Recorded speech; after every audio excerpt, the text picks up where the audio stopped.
Thanks for logging on to Wayne.com for another edition of Inside the Zone alongside Blake Sebring of the News Sentinel. I'm Glenn Marini, and at this point last week we were very excited about the way the Komets had played. Kind of the flip side this week. If you remember, someone who looked like a giant peach said, I really want to see what happens in that first period Wednesday night. You remember who that might have been? I can't remember. He looks similar to you, but he was a little brighter and more pastels.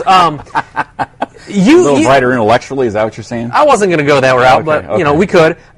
You said last week, first period and Wednesday's game is going to tell you a lot about where the Komets are at this season, and it was a disaster. Let's be honest. That is a kind of way to put it, I think. I mean, there was nobody who was happy with the first 5 minutes, 10 minutes, 15, 20 from that game. I mean, the players weren't, the fans certainly weren't, the coaches sure weren't. There was nothing to be happy about. I mean, here's a chance. If you win that game, you can play Port Huron for second place on Friday night, and you just don't show up. I mean, they showed up late. I mean, you could tell, everybody in the building could tell the difference in their energy level in the third period coming off right off the bench. I mean, there was no doubt. It was just remarkable, the difference. And it's like, guys, if you could have gotten a little bit of that earlier, it might have saved you. But we've kind of seen that a bunch this year on those midweek games. That's my next point, because obviously you're not happy with the way the game started out. Nothing really good happened until the third period. But are you at least pleased the way they, kind of dug out of that hole? I mean, they had the lead in the third period despite being 2-0 going in. Is there any solace in that? No.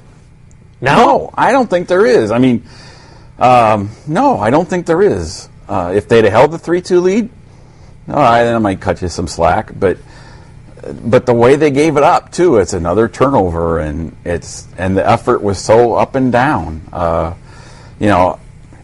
don't expect the Komets to win every game. I mean, that's irrelevant, and it doesn't matter to me if they win or lose. I still got to write the same story. Same thing with you. It doesn't matter if they win or lose, but what I do want to see a consistent effort, and it just hasn't been there.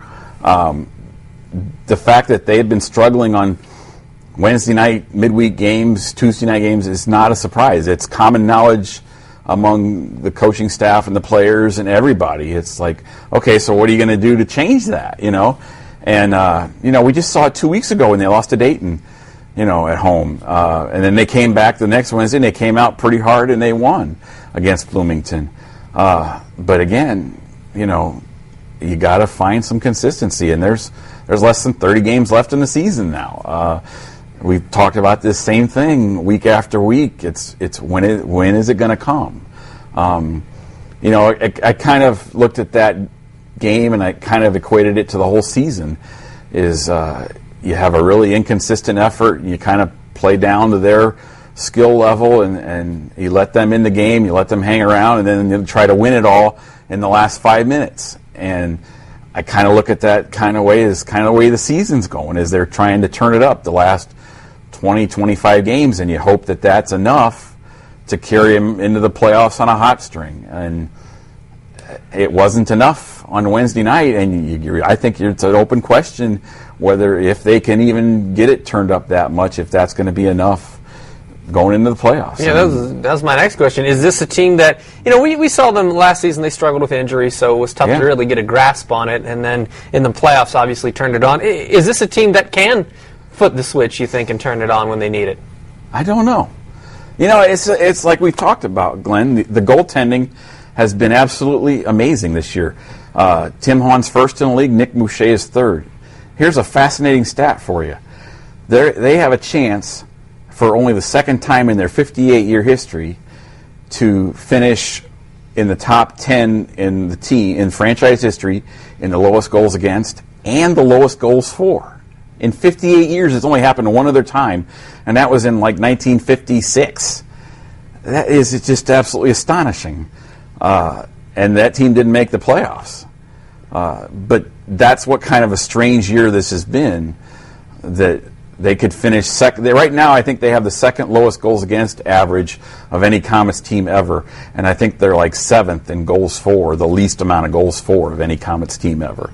I mean, it's just, It just makes no sense. Well, progressing through the week, obviously not happy with the start on Wednesday. Almost an identical start in some respect on Friday night, which going against, they pick up the point for going into overtime on Wednesday, so they're within striking distance of Port Huron. Really, they could get to second place with a win on Friday, and they come out and do not play well early on. They were totally flat, and I felt like Port Huron really controlled the play. A couple of the goals, you could say they were soft. It's like, you know what?